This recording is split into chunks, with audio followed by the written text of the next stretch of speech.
That is one way to get your attention right there. My apologies. That's like me singing.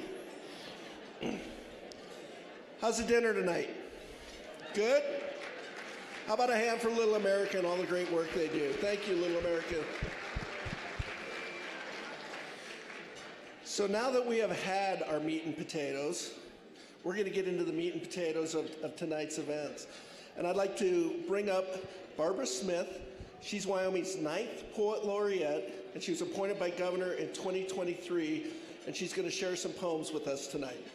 Barbara?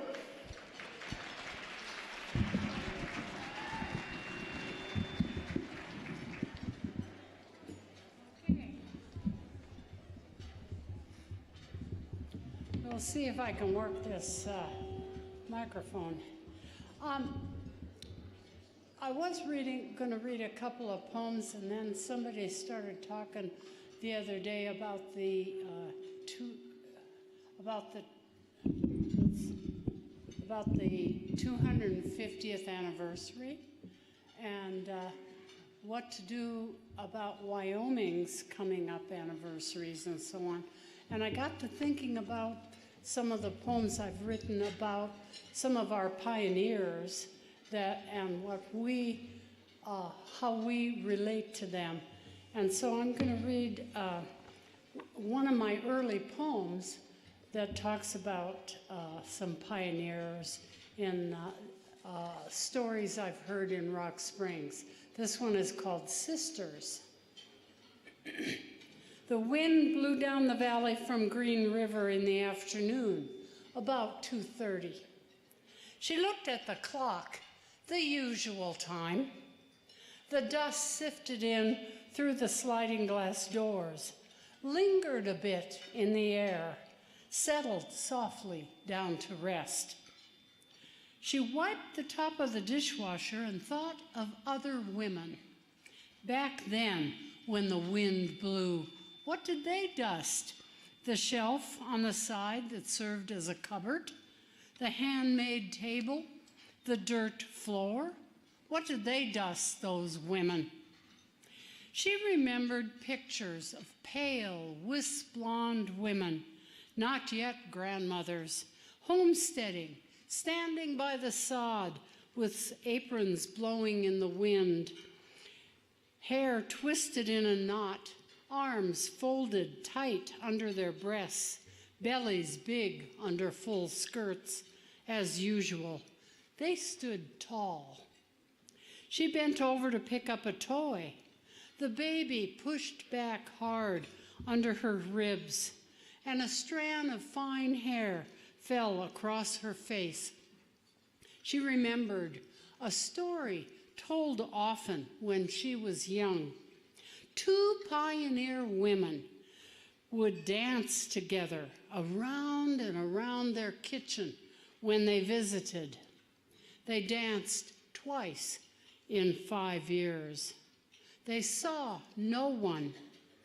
What did those women do when the men were gone in the fields and the wind came every day at 2:30?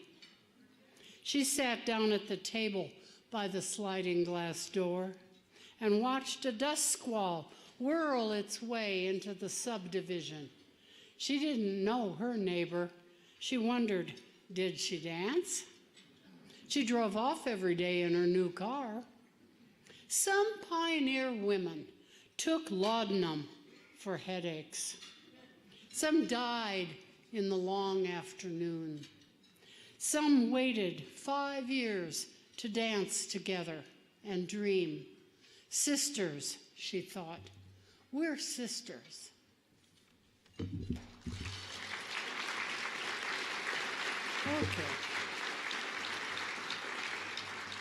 Okay, I gotta find the other one. I teach a memoir writing class, and I have a lot of senior citizens in there. I'm not one of them, of course, but and I've had a lot of stories, heard a lot of stories about tough times and about how people survived in Wyoming and in the West. And one thing that keeps coming up often are stories about how some of the women helped out the family by making enough money to pay the taxes. You know, on a farm you can always eat, but getting enough money together to pay the taxes. I don't think we have that problem anymore, but several people have told me about women in Rock Springs who had boarders and who took in laundry and whatever, you know, whatnot. And in my own family, in the history, I discovered that some of the women, grandmothers and great-grandmothers, were pianists, and they got paid for being a church organist or doing lessons for kids and so on, and in that way contributed to the money that people needed to gather together for taxes. I thought I'd tell you that story. And so here's a poem about some of those women. It's called Long Fingers, and it also is what we pass down from one to the other within the families and within the communities that we live in, because we live in some wonderful communities in Wyoming. I look at her, brand new, downy-haired forehead, white eyelashes down to her fingers, long fingers. If she were alive, my grandmother would say, she has piano-playing fingers, long fingers. A girl in the Dakotas a world ago, she learned to play heavy church music in the parlor. She sat perfectly erect in rustling black taffeta, swirled around the stool, her fingers poised for the cue, long fingers. She played light-tripping waltzes, heart-thumping music to make her offspring jump and dance through the hand-built farmhouse, making the wood floors sing and the grandchildren scream and run for the stairs to watch the fingers fly across the keys, making mystery, long fingers. She played the wedding march, first as her daughters took their steps through the church where she took her vows and learned the piano and taught her daughters, then her granddaughters. They went past one by one, fingers in rings, long fingers. At her funeral, no one sat near the empty piano. Her music filled the church half a century. Her daughter plays now, erect on a worn, polished stool, poised for the cue, long fingers. My mother came to see the newborn girl lying soft in my arms. "Oh, look," she said, "long fingers, piano."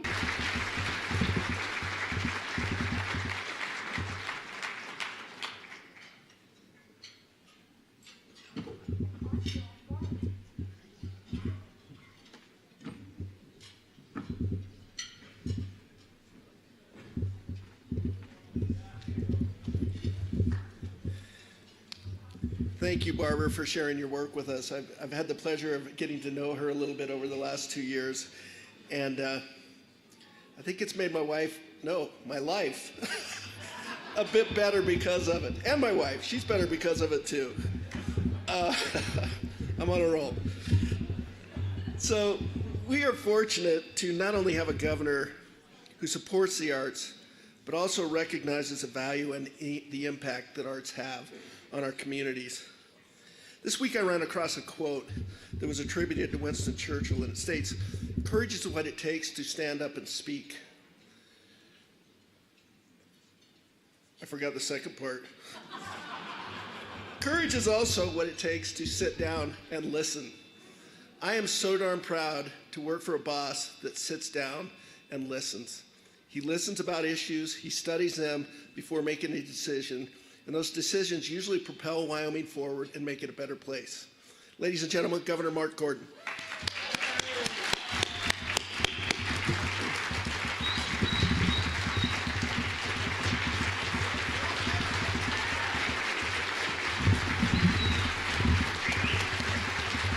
Oh, it's awesome. Hey, thank you. Honestly, Dave has not been drinking tonight. I'm a politician, so Dave hasn't been drinking tonight. Thank you all for coming this evening. And, you know, as Dave was talking about Winston Churchill, I was thinking about another Winston Churchill quote, which is, every once in a while, somebody stumbles on the truth. Most people pick themselves up and hurry along like it hasn't happened. Dave, you've done a phenomenal job of seeing the truth and making it happen. Thank you very much.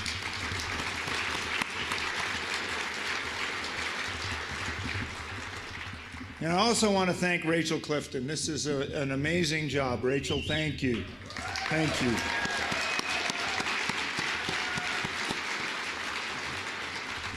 You know, I'm officially supposed to talk about the state of the arts in Wyoming, so buckle in, it's only 45 minutes. That's about what I did for the state at the state. No, honestly, Wyoming is strong. You look around, and actually, just look at the person next to you.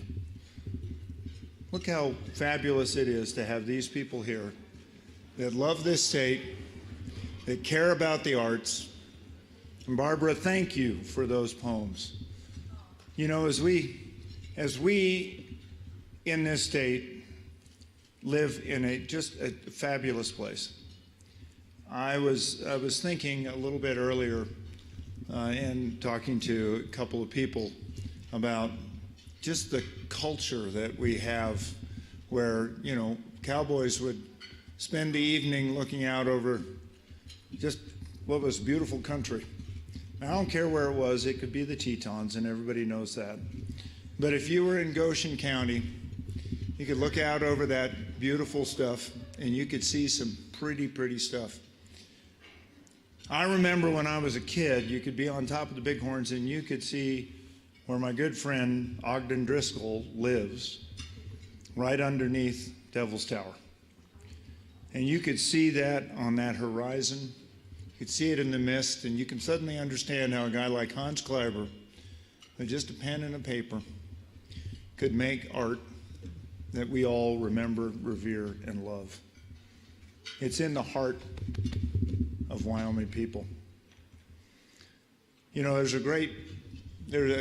when Barbara was going through her poetry, I was thinking, make me as big and open as the plains, as honest as the horse between my knees, clean as the wind that blows behind the reins, and free as the hawk that circles down the breeze. That's the third stanza in the Cowboy's Prayer, and it couldn't speak more eloquently about a place like Wyoming.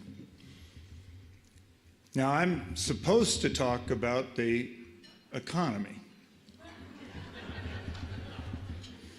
And my friend, who happens to be an amazing artist, Jay Sjogren, has all these statistics.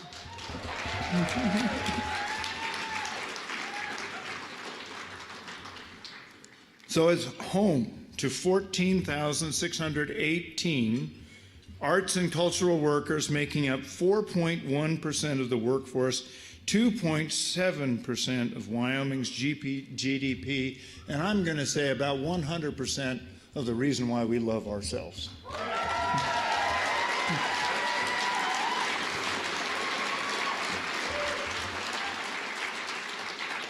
Now, arts and culture generates about $347 million in tax revenue, so maybe we'll be able to pay some of our bills. And these are all important tools for our quality of life. And then my friend, one of the sponsors of this evening's events, Randall Luthi, sent me a nice little clipping the other day that pointed out that Wyoming is the most virtuous state in the Union.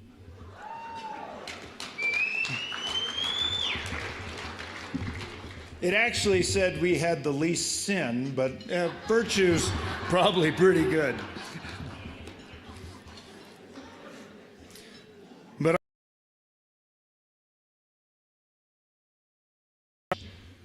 to say that Jackson, Sheridan, Cheyenne easily were ranked in the 100 most arts vibrant communities in the country.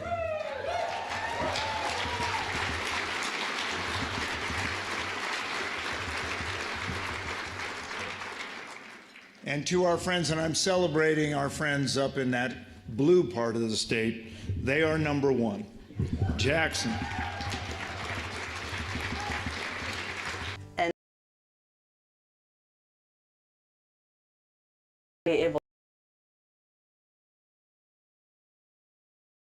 really bad place to hang really expensive art. So they got a grant in 1966, and this had been a Mormon church, and they had outgrown it. So the city purchased the building, and they used the grant, and they brought all the collection here.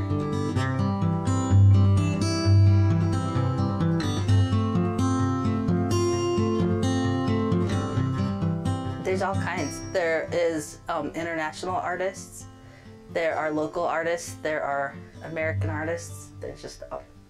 There's really no rhyme to reason to what they purchased. And over the years, it's expanded to be an incredible community resource for this entire part of southwestern Wyoming.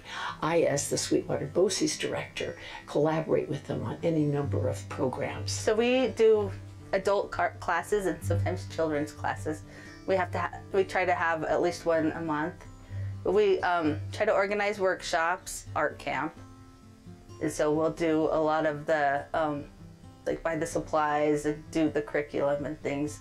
And we do just all kinds of different workshops and things. So we do all those kinds of things. We bring in events, we bring in artists in residence, we bring in exhibits, we bring in traveling exhibits. We do everything that brings the arts right straight to our community, and no one is better at doing that than the Community Fine Arts Center right here in Rock Springs, Wyoming, and it was my great honor to be their nominator. We are very appreciative of this award, and we hope it will help us support the art and the artists of our county and our state. But we are very grateful for the Governor's Art Award.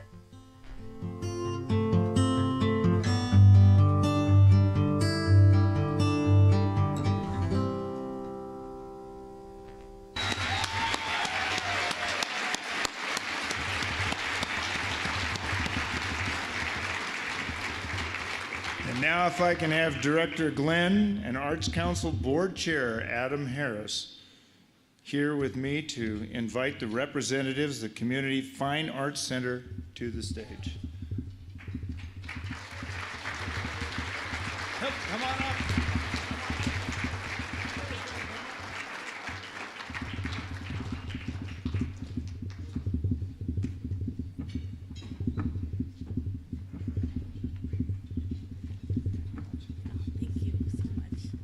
Speech.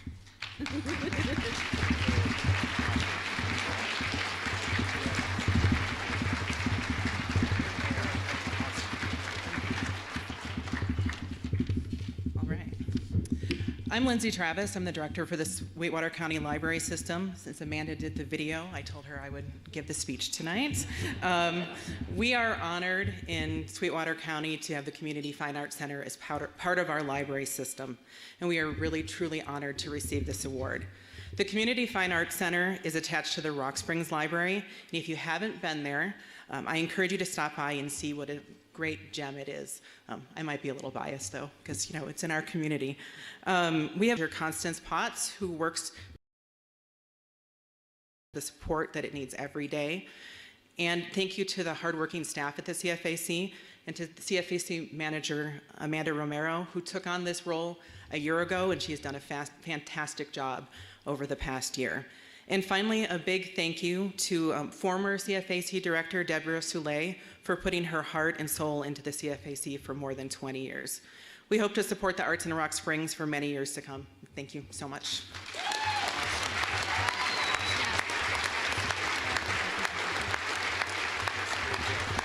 Did we get a... Just grab the plaque.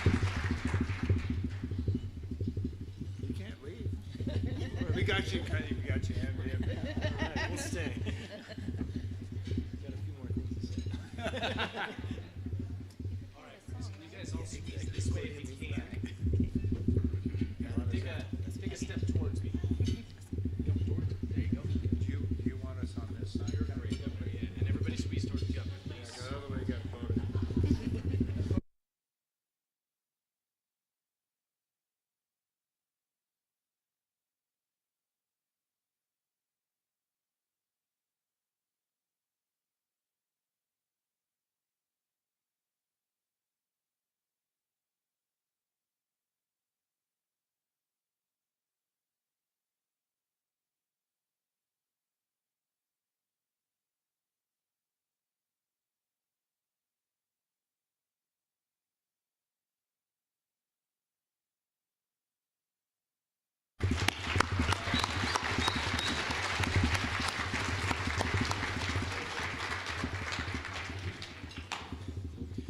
Now our next video is going to feature some.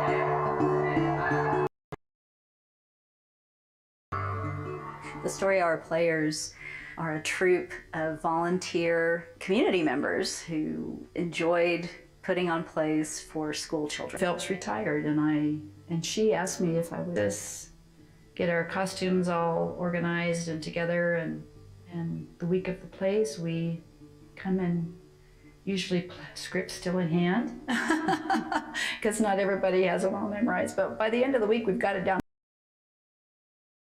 what we do. So we do spring plays, we do Wyoming Reads, which is in May, and then we do Halloween plays. So I think the thing I love most about it is the Story Hour Players themselves.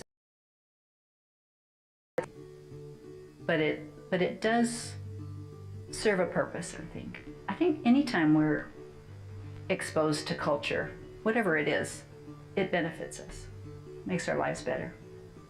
So it's been really fun, so a lot of good memories.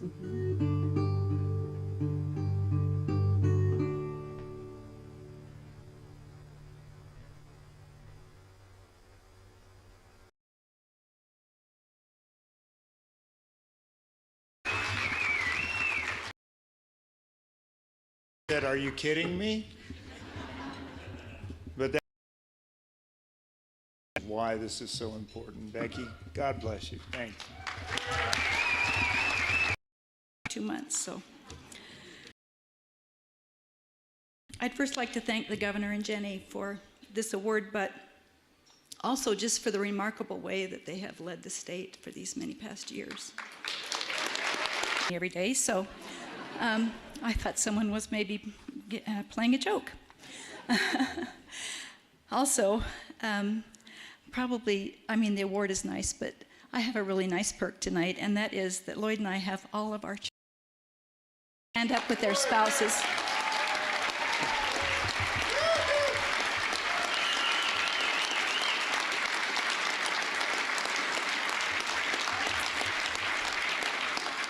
It is rare that we all get together, and usually it's because of a funeral. So this is much nicer. And at various locations in Cheyenne, we have 16 of our 23 grandchildren. So we're very blessed. I also have many friends here, and a couple of those friends are Anita Marple and Becky Packer, who are also at this table, and they are the ones that nominated me for this award. And actually, Becky Packer was the one that invited me to join the Story Hour Players 38 years ago. I was pregnant with Jessie at the time. But actually, Becky has been involved in the plays for 45 years, so perhaps you have the wrong Becky up here. I'm not sure, but anyway, I thank them for coming. And also, thanks to Wyoming PBS, because my parents, who are 93 and 94, are watching tonight. And I just want to shout out to them that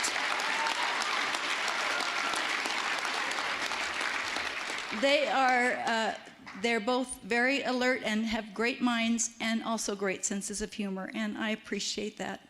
And also my sister, who was planning on being here, but the plane malfunctioned. So anyway, I'm truly humbled and honored to receive this award, but I'm accepting it on behalf of the many, many, many, many, many women and a few men and some children who have been a part of the Story Hour Players over the many decades that it has existed. In fact, some of our Story Hour Players were once audience members, and they grew up coming to the library to watch the plays. So I guess someone could call that generational drama.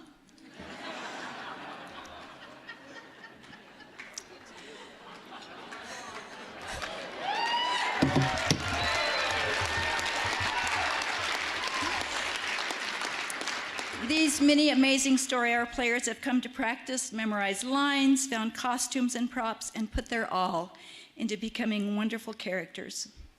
Some of those characters might be Dr. Van Rabbit from the Unhappy Bunny, or Witch Hazel, who might say something like, "I knew I should have turned you all into horned toads the minute you came in here."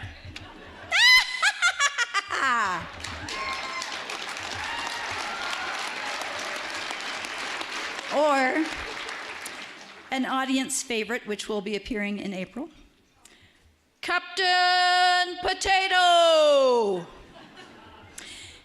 He and his trusty sidekick, Spud, are crime-fighting potatoes, and their arch nemesis is Big Mouth. And Big Mouth's henchmen are butter and sour cream. And they built a device to get rid of Captain Potato called the Masher. That's a really cute play. These characters and so many others have entertained thousands of children over the years. These kids have mostly come from Lander and the Wind River Reservation to the library to be in the audience.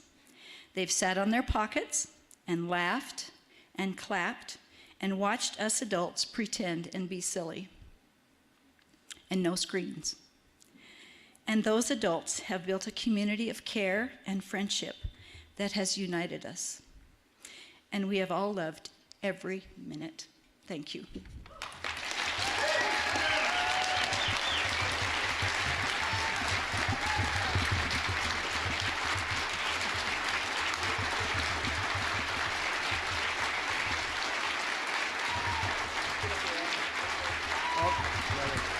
Right there. Gotta come this way.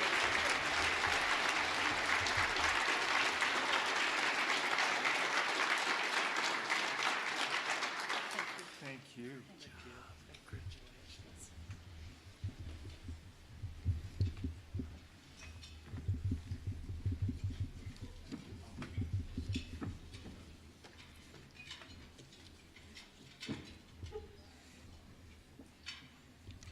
And that, ladies and gentlemen, is why we do this. Right there.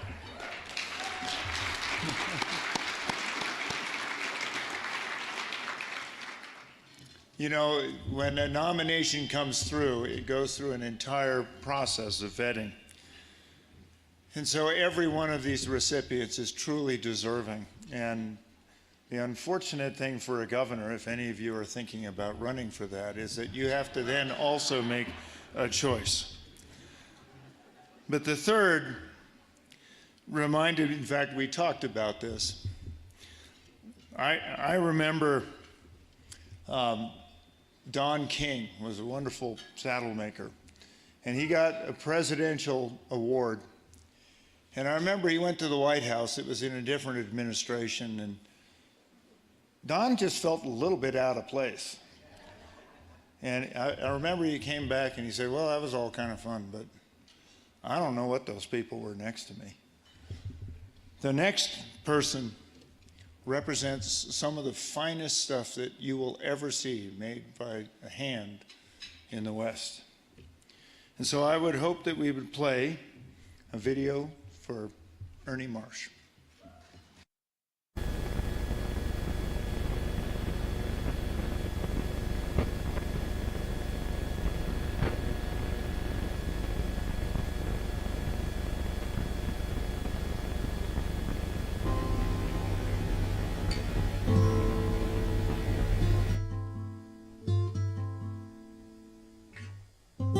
You know, I made my first pair of spurs in junior high school metal shop, and they were absolutely awful.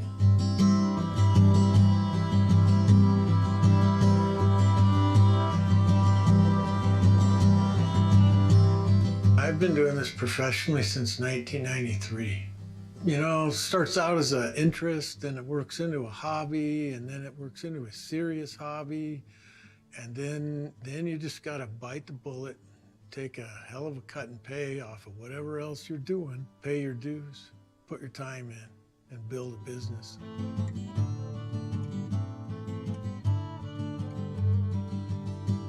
What we're building can't be produced en masse. It's one at a time off the bench. You can't compete with the cheaper imported work, so you just build better and higher quality items.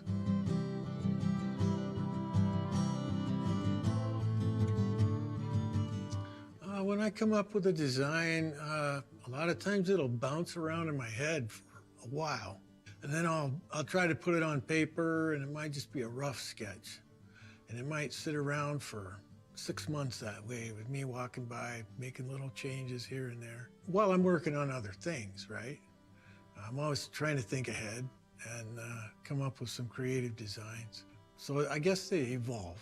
His work is exquisite. He's known across the West. He's known among, working cowboys, ranchers, and collectors. In 2025, Ernie received a National Heritage Fellowship from the National Endowment for the Arts, which is the highest recognition you can receive from our government in the folk and traditional arts. And he received it for the technical mastery of his art form, but also for his reputation as somebody that's willing to share and to pass his knowledge on to the next generation.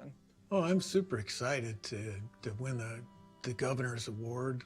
I'm really honored to be included with the other recipients and all of the past recipients. And it's nice that my trade can get recognized in the mainstream occasionally.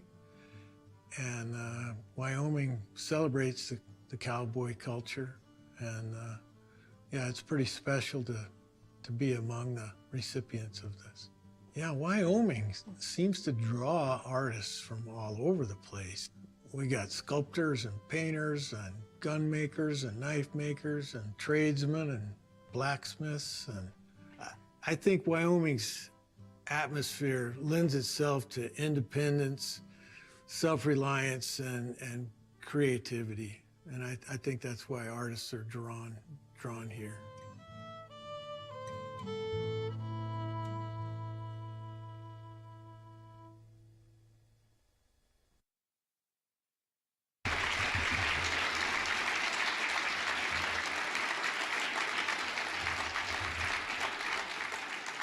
Ernie, it's good to have you here. I hate to tell you, you're not in the mainstream, you're in Wyoming. That works. Thank you very much. Oh, this speech looked really good at the shopping center this afternoon when I wrote it. I hope you're all having as good a time as I am tonight, really. I'm very honored to be included among my fellow recipients, to be recognized as a maker of cowboy and Western items here in the cowboy state. It's pretty special. I want to thank Governor Gordon, the staff, everybody involved in the Wyoming Arts Council for this experience. I also want to thank Kendra Day. She couldn't make it here tonight, but she's out there somewhere, for her efforts in my nomination process, and for her recent work in helping to form the Cowboy Trades Association, a group that's dedicated to promoting the artistry of the Western trades. Through my work as a craftsman, I've had the privilege of working with several dedicated groups to promote educational opportunities for the next generation of craftsmen. As a founding member of the Traditional Cowboy Arts Association in 1998, I learned through that obligation of membership that sharing the skills of my trade is something that I truly enjoy. I've worked with the Wyoming Arts Council, in their educational programs. I've also worked with the By Western Hands group of Cody, Wyoming, to fulfill their mission, of sharing the knowledge and promoting craftsmanship. If you have an interest in heirloom quality craftsmanship, I would encourage you to find out more about these groups that I've mentioned. They're all out there. They're groups that they all work towards promoting the trades and carrying on our Western heritage. Some of them are represented here. Down at my table there, I have Mary Sims of the By Western Hands group, Nicole Forsberg of the Cowboy Trades Association. My wife Teresa actually has just broken ground on a future Bighorn Western Trade Studio in Grey Bull we plan to put together. And Josh Chrysler of the Wyoming Arts Council. Thank you all very much.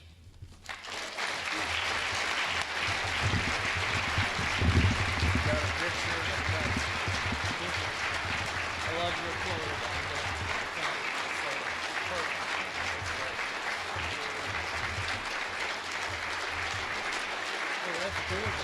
yeah, we got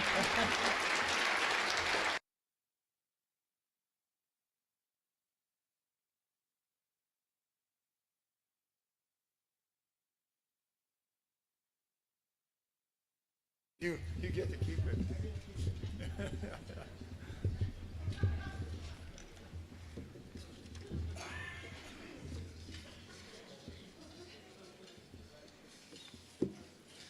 Well, thank you, Ernie. And you know, that part of Wyoming is super special. You know, I'd heard it started in Star Valley, so Senator Dockstetter, but you lost out to Lovell and now Grable. So, and Barbara Ann is pretty happy about that, I gotta tell you. So, hey, so this last person, somebody I've known for a long time and had the joy of being on the UCross Foundation with. Her thoughts about art and how important it is, her dedication to making sure that Wyoming owns a place in the future of arts wherever they be is evident in the person that we're going to show the video of right now, Susan Miller.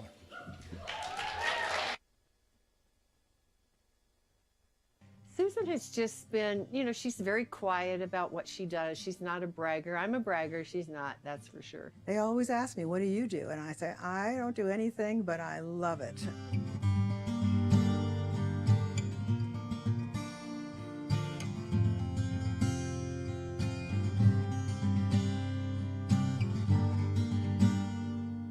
You know, when I moved here 28 years ago, my son was just about out of high school, and I just wanted to get involved with different boards. And then my first board was the Sheridan Inn Board, which is the house built by Buffalo Bill Cody. It's a big hotel, and it was built in 1893, which that building is also a piece of art. And I just started doing that and went from one thing to another. From that board, I went to the Civic Theater Board, which is a local acting group that performs at the Kendrick Mansion. I was also on the Kendrick Mansion Board.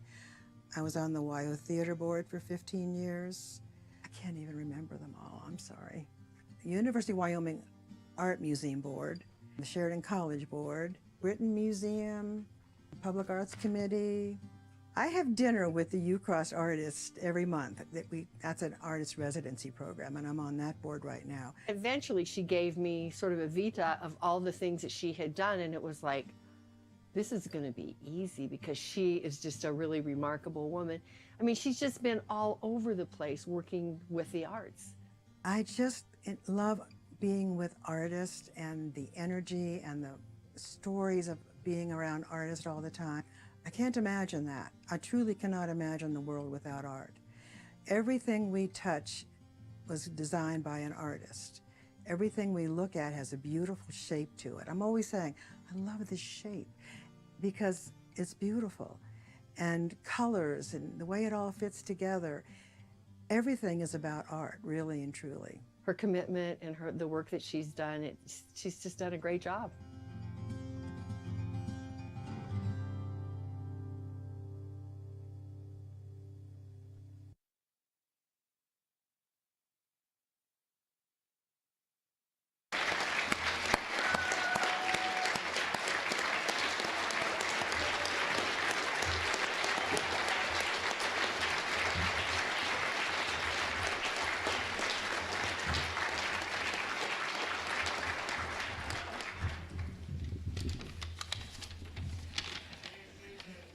Oh my gosh, I can't believe I'm standing here. I have so many friends here tonight, and first of all, I have to just say thank you for driving all the way through Wyoming to be here with me tonight. I love every one of you in this audience who is my friend. I love living in Wyoming, and I was going to say that even before I heard other people talk, but I love living in Wyoming, and I love that Wyoming supports the arts. We are so fortunate to be here. I cannot tell you how thrilled and honored I am to accept this prestigious award. It's amazing, and I'm in such amazing company with all these other winners here. Thank you very much.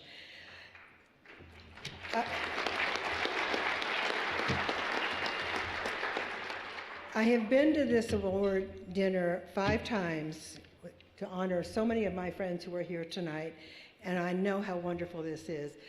I never, ever dreamed that I would be here sometime as a recipient. Thank you, Governor Gordon. Thank you so much. Thank you to the Arts Council. I have had so much fun getting to know all of you involved in this. Thank you, Val Burgess, for nominating me. She did an amazing job. Thank you to Caitlin Adelsberger, Aaron Butler, and Sue Simpson-Gowler, who are all here tonight. All 4 of them are here tonight.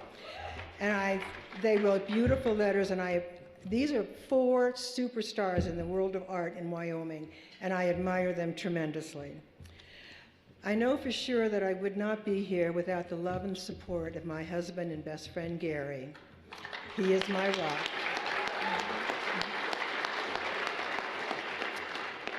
And I'm so happy to have all of my children here tonight, too. And you guys have to stand up because everybody else has. There they are.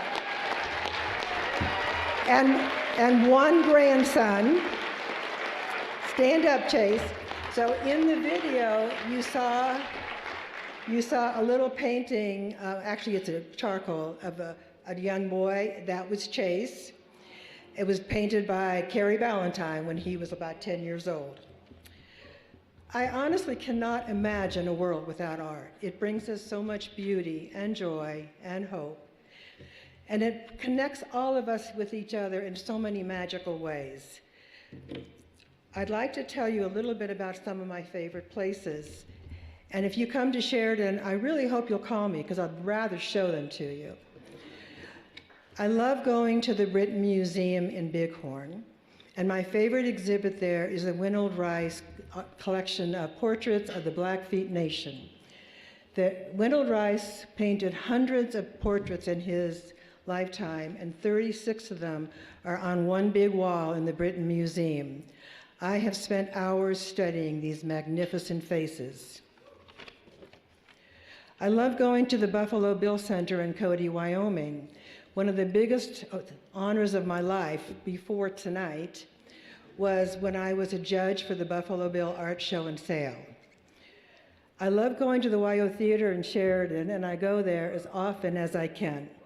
During my 15 years on the board, we went through 2 very major renovations. The next time you go to the Wyo Theater, please look down at the floor. I picked out the carpet.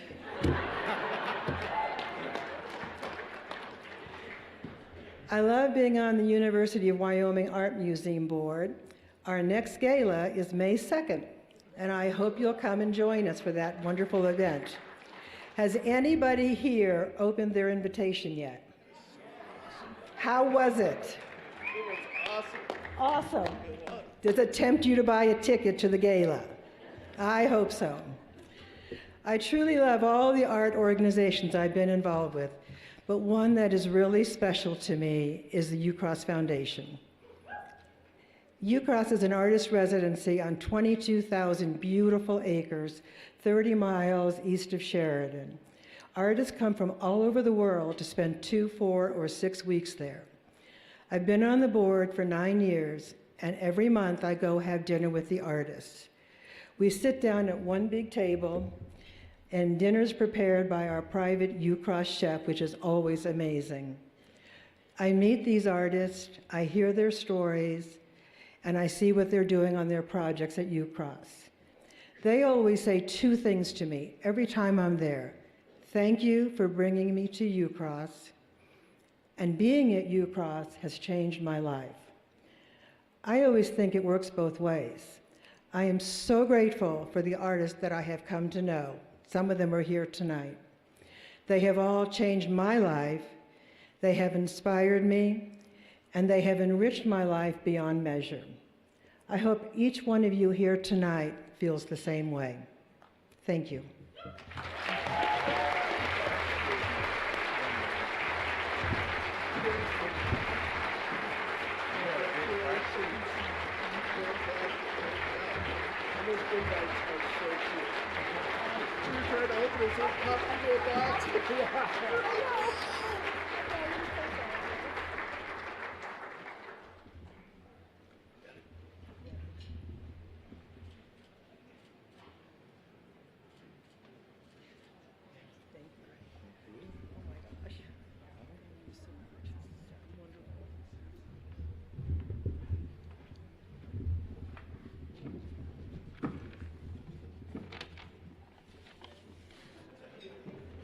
Well, thank you all. I think, Dave, you're supposed to, or somebody, Adam, somebody's supposed to, oh, there you are. Sarah! Before you do, for all the art recipients tonight, thank you so much for your work. Thank you so much for caring about Wyoming. You know, we truly have made a difference in the world.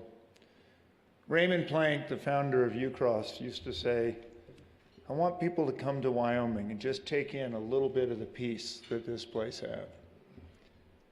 And he was right.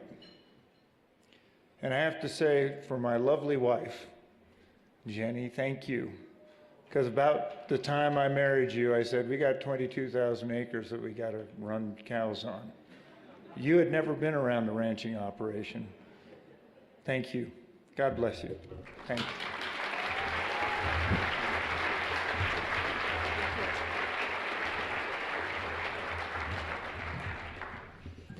Good evening, everyone. Well, my job tonight is to close it down and wrap it up. I'm Sarah Sheen. I'm the Deputy Director for State Parks Cultural Resources. And I just want to thank everyone for coming tonight to support the arts and all of these amazing award recipients. I want to thank the Arts Council staff. They work really hard every year to put this on, and I think they really do a great job. So, thank you.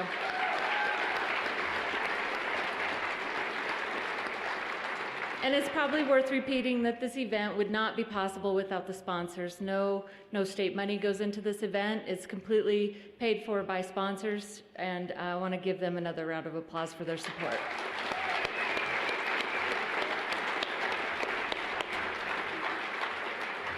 I want to recognize the Arts Council Board because they're the ones who ultimately decide. They get a lot of nominations. I've watched this process for 19 years now take place, and it's hard. It's hard to choose these recipients. There's a lot of great people doing great things in the state, and they do that hard work. So a round of applause for the Arts Council Board.